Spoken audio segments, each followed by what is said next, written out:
Il est 23h partout en Côte d'Ivoire. Merci de votre attention. Tout de suite, les titres à la une de l'actualité. Un accord administratif a été signé ce lundi entre la Haute Autorité pour la Bonne Gouvernance, la HABG, le Comité National de Lutte contre la Contrefaçon, CNLC. Il devrait permettre aux deux structures d'unir leurs forces dans le cadre de la lutte contre la contrefaçon en Côte d'Ivoire. Le point de cette signature avec Dangui Dangui.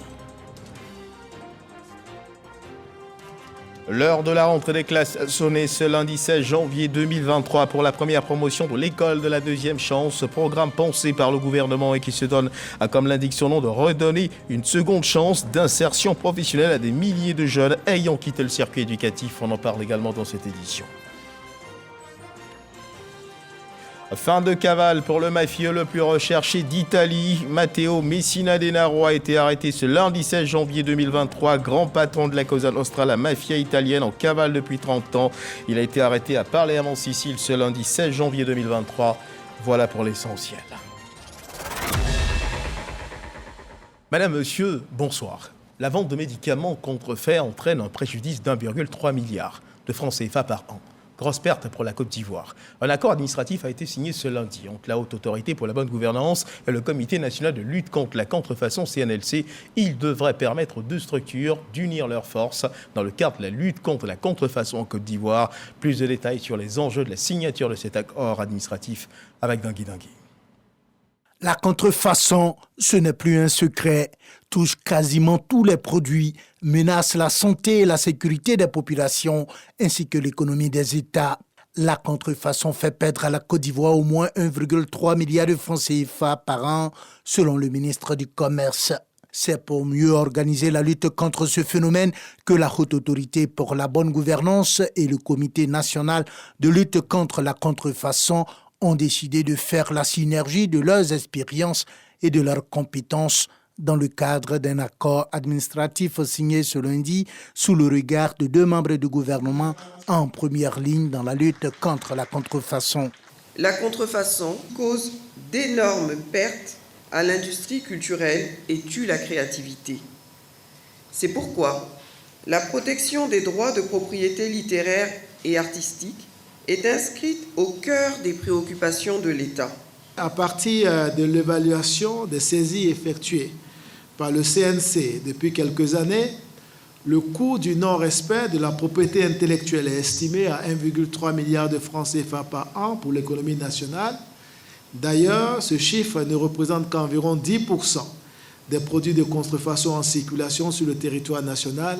La signature de cet accord administratif fait le lit à une coopération stratégique entre la HABG et le CNLC dans la lutte contre ce phénomène, a fait observer Ngolo Koulibaly. Au-delà des échanges d'informations entre nos entités et mus aussi par nos volontés reflétées dans cet accord, il n'est pas excessif de penser que pour certains cas complexes, des équipes conjointes de la HABG et de la CNLC seront mises en place pour l'instruction de ces cas difficiles. Selon les chiffres de la Haute Autorité pour la Bonne Gouvernance, la vente de médicaments contrefaits représente 25% du chiffre d'affaires du secteur en Côte d'Ivoire.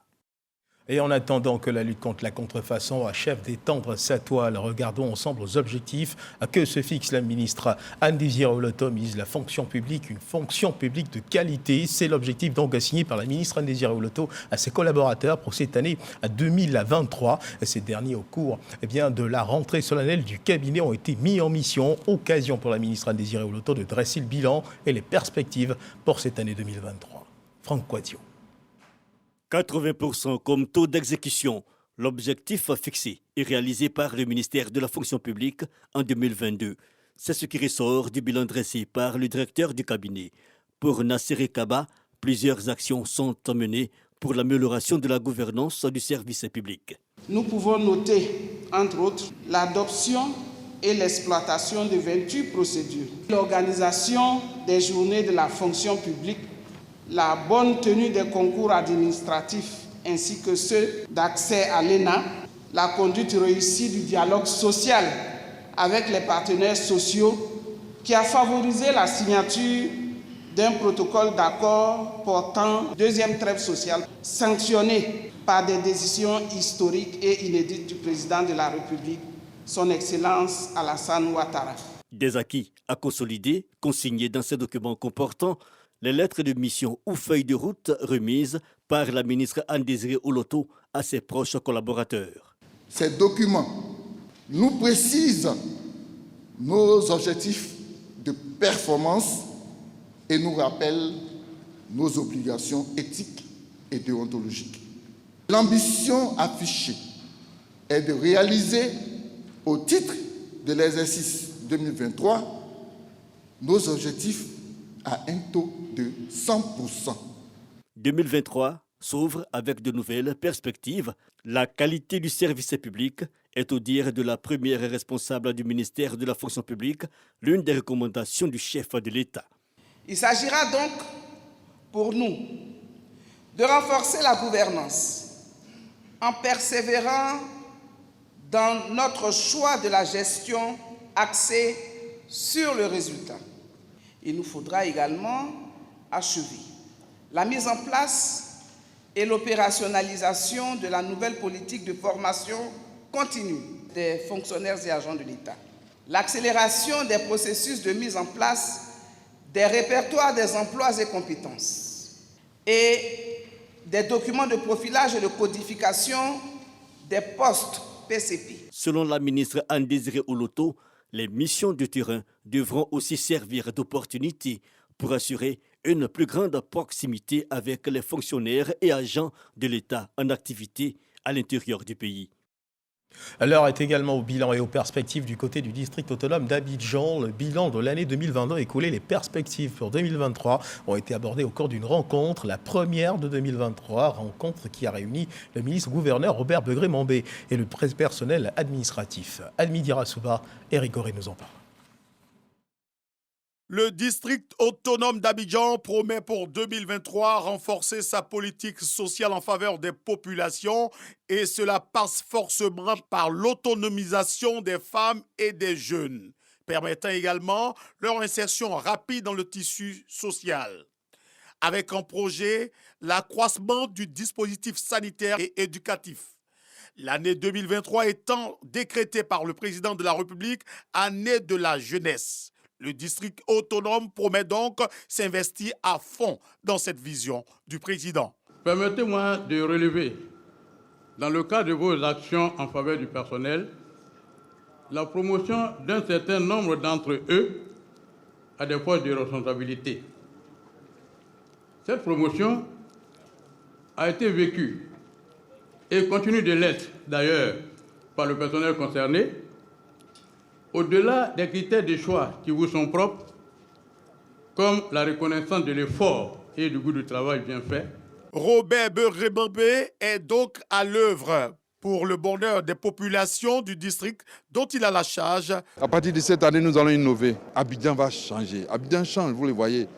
Mais quand, avec la BAD, nous allons planter des arbres partout à Abidjan, quand vous verrez des jardins qu'on va ériger dans tous les carrefours, vous serez fiers de votre ville. En chaque fin d'année, nous allons récompenser les meilleurs d'entre nous. Je voudrais dire à la jeunesse ivoirienne, nous allons célébrer ce que nous appelons les jeunes entrepreneurs émergents Alassane Ouattara. Ils sont plus de 200, ils sont intelligents. 22 agents ont vu leur mérite reconnu. Ces agents se sont distingués au cours de l'année 2022 par leur travail bien fait. Deuxième titre de ce journal, l'heure de la rentrée des classes a sonné ce lundi 16 janvier 2023 pour la première promotion de l'école de la deuxième chance.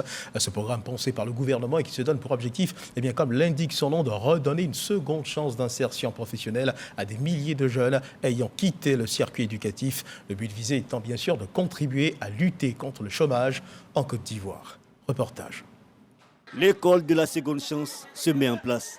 La possibilité à tous les exclus du système scolaire d'être réinsérés. 16 jours donc de rentrée pour les apprentis de la première cuvée. Je salue sa vision parce que ça arrange toute personne sans espoir. Pour moi, ce n'est pas une deuxième chance, mais c'est une première chance. Elle s'offre à nous pour une toute première fois. J'exhorte à pérenniser l'initiative par leur travail. parce que c'est à partir de nous qu'on pourra avoir d'autres promotions, d'autres générations. Ils sont 4000 à bénéficier au niveau national de cet outil de formation dans plusieurs filières, aide comptable et déclarant en douane, entre autres, le tout dans une période de formation théorique et pratique dans plusieurs entreprises partenaires. Nous sommes là dans le cadre de l'école de la deuxième chance, une vision de Monsieur le ministre qui donne la chance à tous ceux qui n'ont pas pu avoir une première chance d'avoir une deuxième chance, afin d'apprendre un métier et de s'insérer dans le tissu socio-professionnel. Il s'agit des formations que nous allons faire en alternance avec l'entreprise. Les apprentis qui ont été recrutés vont recevoir une formation théorique au niveau de l'établissement. Cette formation théorique représente 25% du temps de formation et ensuite on les met en entreprise et ils vont donc subir 75% du reste du temps. Nous attendons donc de nos apprenants qu'ils soient très assidus, qu'ils soient consciencieux, suivent parfaitement cette formation parce que c'est des formations qui vont leur permettre de s'insérer dans le tissu social. Ce projet école de la seconde chance à la réalité, un projet de réinsertion s'exécutera durant 8 mois dans plusieurs localités telles Abidjan, Abengourou et Bongouanou.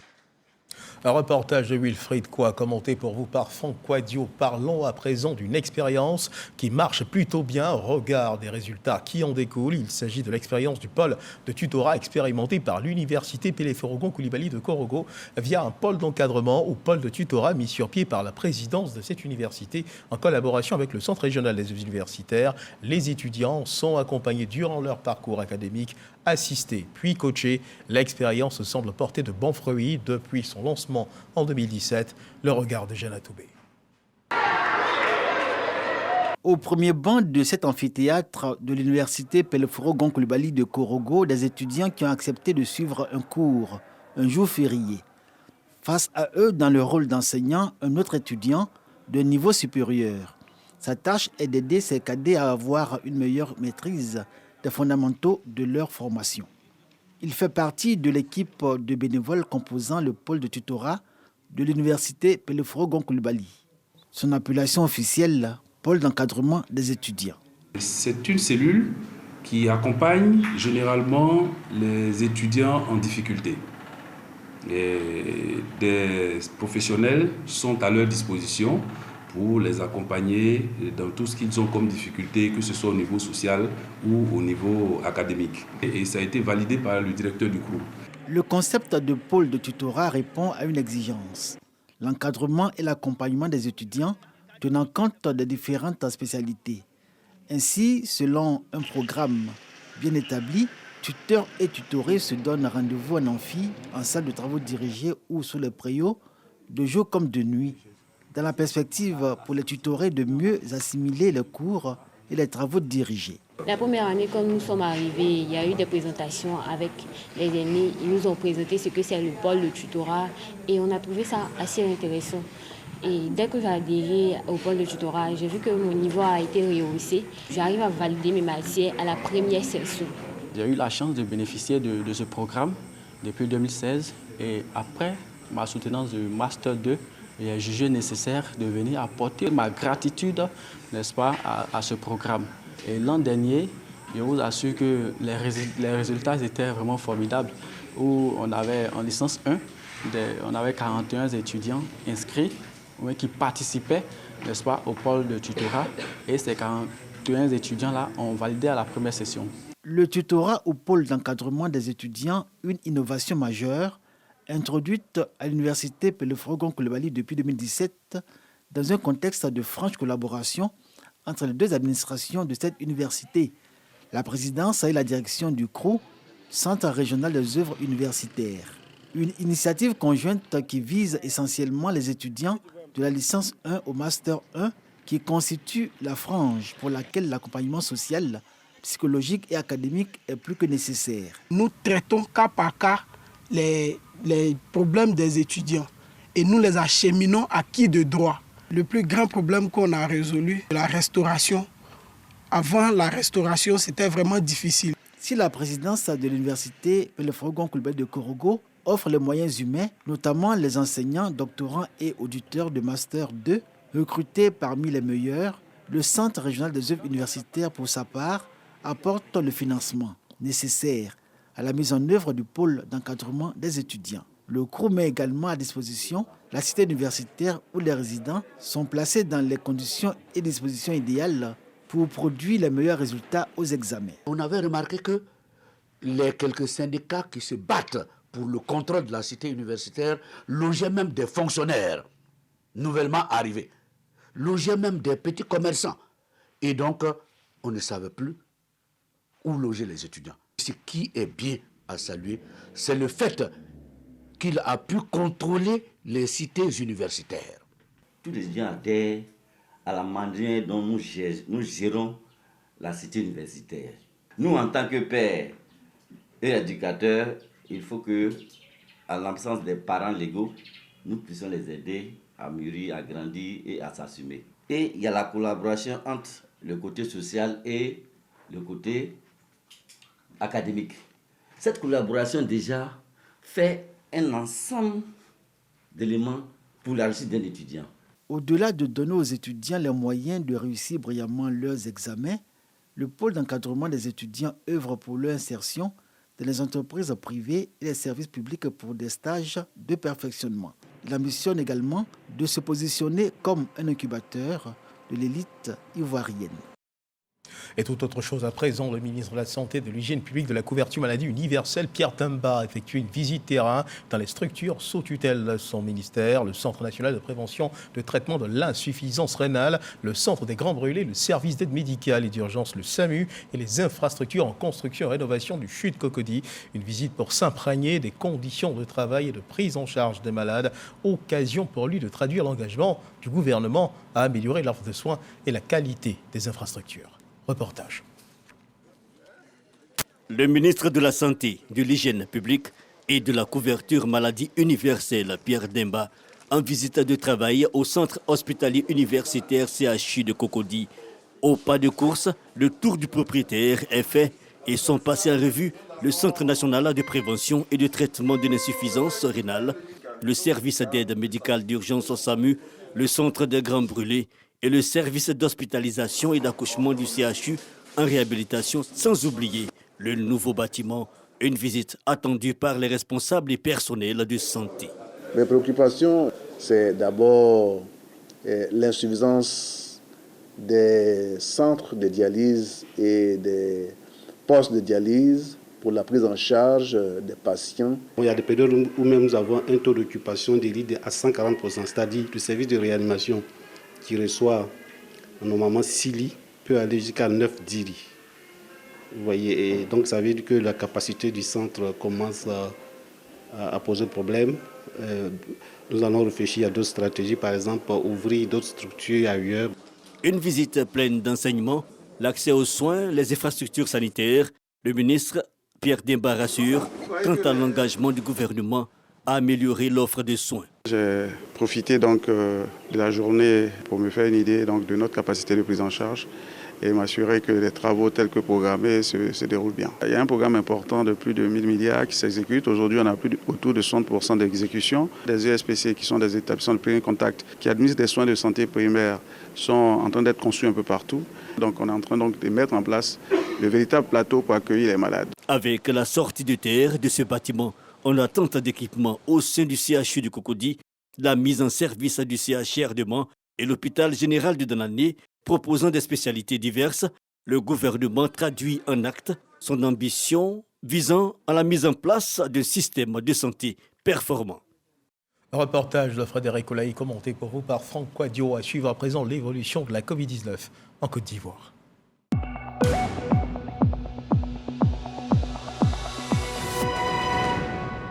Le ministère de la Santé et de l'Hygiène publique, de la couverture maladie universelle a enregistré ce lundi 16 janvier 2023 0 nouveaux cas de Covid-19 sur 153 échantillons prélevés, soit 0% de cas positifs, 1 guéri et 0 décès. À la date du 16 janvier 2023, la Côte d'Ivoire, notre pays, compte donc 87 963 cas confirmés, donc 87 123 personnes guéries, 833 décès et 9 cas actifs. Le nombre total d'échantillons est de 1 600 668 436 le 15 janvier 2023. 7027 doses de vaccins ont été administrées, soit un total de 24 328 929 doses du 1er mars 2021 au 1er janvier 2023. Portons à présent nos regards sur le terrain politique pour les élections municipales. Le candidat désigné par le RHDP pour défendre ses couleurs dans la commune d'Abobo s'appelle Kandia Camara, un choix de la haute direction du parti qui rencontre l'adhésion, le soutien, l'approbation de l'ensemble des secrétaires départementaux et des militants du parti. Ils se sont d'ailleurs engagés à faire triompher leur candidate aux prochaines municipales. Abou Sanogo. Ambiance des grands jours au siège du RHDP d'Abobo. Les secrétaires départementaux et les militants du RHDP apportent leur soutien à Kandia Camara suite à sa désignation en tant que candidate tête de liste du parti aux élections municipales de 2023 dans leur commune. Nous avons été heureux et soulagés de constater que la haute direction de notre parti, avec à sa tête son Excellence Alassane Ouattara, à consacrer nos vœux et souhaits individuels et collectifs en vous choisissant pour porter l'étendard du RHDP à Abobo. Kandia Camara a rendu hommage au président du RHDP, Alassane Ouattara, pour sa confiance renouvelée et a sollicité le soutien de tous les militants. Quand on vous désigne pour être le porte-étendard,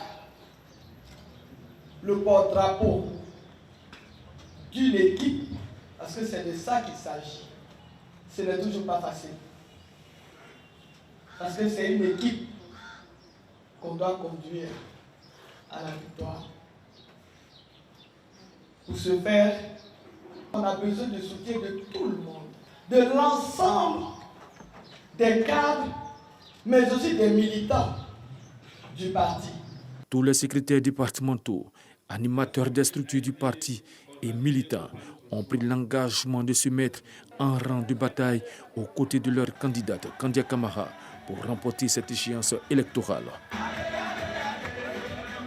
Les cadres de la région du Moronou sont reconnaissants au président de la République Alassane Ouattara pour les actions de développement engagées en leur faveur à l'initiative de l'inspecteur général d'État. Ils ont témoigné leur reconnaissance au chef de l'État au cours d'une cérémonie. Plusieurs membres du gouvernement et ministres-gouverneurs y ont pris part. Le point avec Michel Digré. Le Moronou reconnaissant au chef de l'État Alassane Ouattara pour ses actions de développement au service des populations.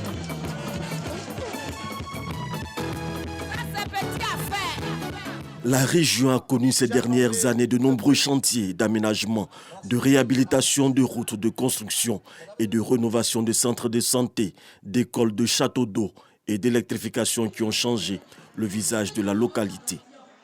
L'occasion pour les cadres et élus d'exprimer leur gratitude à un fils de la région, l'inspecteur général d'État, pour son plaidoyer en faveur du développement de cette région auprès du président de la République et son action constante pour la préservation de la cohésion sociale dans le Moronou. Vous devez être fiers de lui.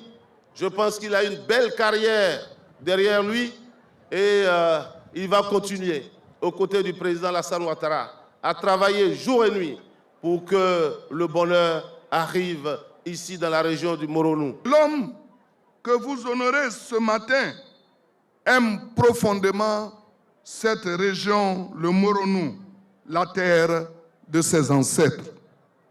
Car pratiquement, chaque fois que nous nous rencontrons dans le cadre de nos activités professionnelles ou politiques, chaque fois qu'il me passe un coup de fil, il ne manque jamais de m'interroger sur les projets que nous avons pour le Moronou.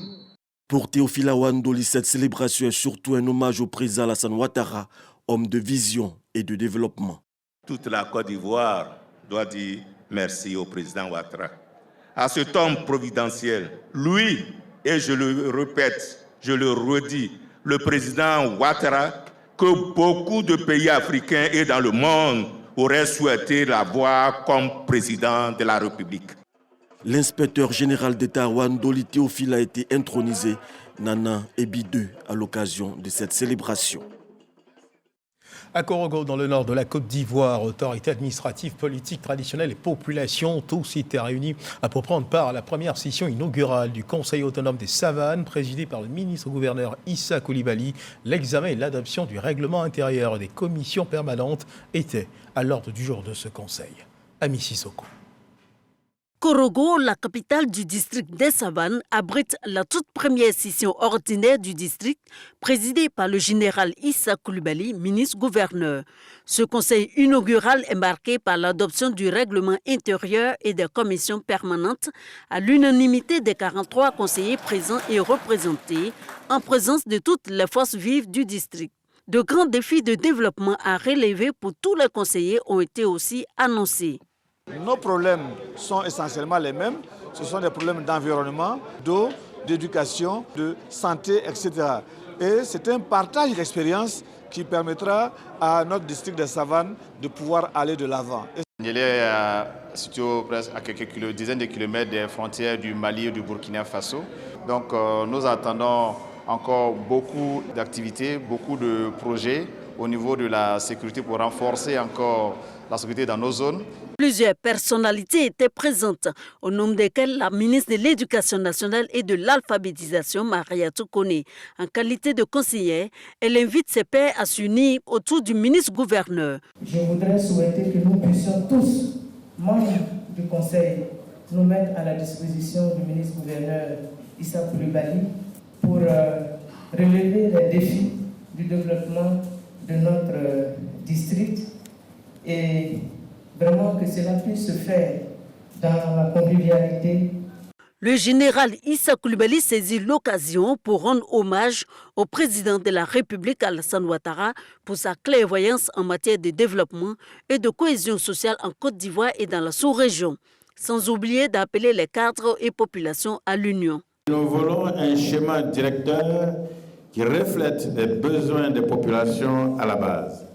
Un chemin directeur participatif qui nous permettra d'amener le développement jusqu'au dernier village, au fin fond de notre district. Il s'agit à terme de faire en sorte qu'aucun enfant ne marche à plus de 5 km pour aller à l'école, aucun malade ne parcourt plus de 5 km pour se faire soigner. Telle est la volonté du chef de l'État. Le district autonome des Savanes regroupe les régions de Bagoué, Poro et Tchologo. Son conseil compte 43 membres, dont 14 désignés par le président de la République, 4 conseillers régionaux et 24 conseillers municipaux. Parlons à présent de la noix de cajou. Prenons ensemble la direction de la région du Hambol, où le conseil du coton de l'Anacarde prépare la campagne 2023. Dans cette région, l'heure est à la distribution de sacs appropriés pour la conservation de la production pour des noix de cajou de qualité. Ce sont plus de 224 000 qui ont été distribués aux producteurs de la région. Ces séances de distribution sont mises à profit pour une sensibilisation aux bonnes pratiques de récolte de potes, toujours dans le but de garantir la qualité de l'Anacarde made in Côte d'Ivoire. Soro Corona. Après le défi de la production en quantité de l'anacarde relevé par la Côte d'Ivoire, le second défi reste la qualité. Pour atteindre cette norme qualité, le Conseil du coton et de l'anacarde travaille sur le terrain. Formation des producteurs sur les bonnes pratiques culturelles, récolte et post-récolte. La qualité de la noix de cajou passe aussi par la conservation de la production dans des sacs jute appropriés. Cette année, la distribution des sacs se fait un peu plus précoce parce que la production elle-même, elle est précoce. Et également permettre aux producteurs un meilleur stockage de leurs produits afin de préserver la qualité. Dans la région du Yambol, ce sont 224 000 nouveaux sacs distribués aux producteurs contre 168 000 en 2022. Tout en saluant la distribution des sacs, les producteurs émettent quelques préoccupations. On est très contents parce que depuis qu'on nous distribue les sacs, on n'a jamais eu de nouveaux sacs comme cette année. Je voulais que cette année, l'anacarde, le prix soit un peu élevé par rapport aux autres années. Le coton n'a pas produit, le travail de l'anacarde est très compliqué. Toujours dans sa quête d'avoir des noix de qualité, Made in Côte d'Ivoire, le Conseil du coton et de l'anacarde exhorte les acheteurs à respecter le retour des sacs aux producteurs. En plus des 5 sacs que nous leur donnons, on a des gros producteurs. On leur donne 25 sacs supplémentaires pour leur permettre déjà de conserver les premières noix qu'ils ont et de faire des échanges avec les acheteurs toutefois qu'ils viennent prendre leurs produits. Pour la campagne 2022, la région du Hambol a produit 105 000 tonnes d'anacades. Le prix du kilogramme s'est négocié à 305 francs. La Côte d'Ivoire est le 3e exportateur mondial de l'anacade avec plus de 1 million de tonnes. Un mot de sport dans cette édition CHAN 2022 à l'occasion de la première journée du groupe D au Stade d'Oran. Les Aigles du Mali étaient opposés à l'Angola. Score du match 3-3. Dans l'autre match du groupe C, les Barrières de Madagascar se sont imposés face au Ghana 2-1. Arsène Kouassi et Jean-Sylvain Rissot font le récit. Le Mali et l'Angola pour leur premier match de la compétition. Deux grandes nations qui ont démontré qu'elles étaient en Algérie dans l'objectif de remporter le trophée. 3 buts ont été inscrits par chacune des deux équipes. C'est l'Angola qui ouvre le score dès la 12e minute grâce à Depou. Très en vue dans ce match, l'attaquant du Petro s'offre un doublé à la 26e minute avant que le 3e but angolais ne soit de Vira. Mené à chaque fois, les Aigles du Mali trouvent les ressources nécessaires pour revenir dans la partie, comme en témoignent les buts de Sinayoko, Diaby et Koulibaly, couronnés par un score de 3 buts partout, ce qui permet aux deux sélections de s'offrir le point du nul dans cette première journée du groupe D. Les Barrières locaux de Madagascar entament le championnat d'Afrique des Nations de la plus belle des manières. Les hommes de Romuald ont surpris le Ghana, 2 fois finaliste de la compétition. Dès la 11e minute, Kolwana permet aux Malgaches d'ouvrir la marque. Sonnés, les locaux ghanéens tentent de revenir dans la partie, mais se heurtent au portier malgache. 1-0 à la pause. De retour des vestiaires, les Malgaches mettent la pression et corsent l'addition juste après l'heure de jeu grâce à Stiri. À 2-0, les joueurs de la Grande Île croient tenir la victoire, mais se font surprendre avec la réduction du score signé Augustine Agiapong. Malgré ce but, le score n'évoluera plus. 2-1, score final. Grâce à cette victoire face au Ghana, Madagascar prend la tête du groupe C avec 3 points. Voilà un CHAN qui révèle bien de surprises. Dans l'actualité internationale, le mafieux le plus recherché d'Italie a été arrêté ce lundi 16 janvier 2023. Matteo Messina Denaro, grand patron de la Cosa Nostra, la mafia italienne en cavale depuis 30 ans, a été arrêté à Palerme, en Sicile. Ce lundi, selon le vice-premier ministre Matteo Salvini, l'homme de 60 ans a été arrêté dans une clinique où il avait été opéré il y a 1 an d'un cancer et où il venait régulièrement poursuivre une chimiothérapie. Voilà qui marque la fin de cette édition. Merci de nous avoir suivis. Agréable fin de soirée. Dieu garde la Côte d'Ivoire.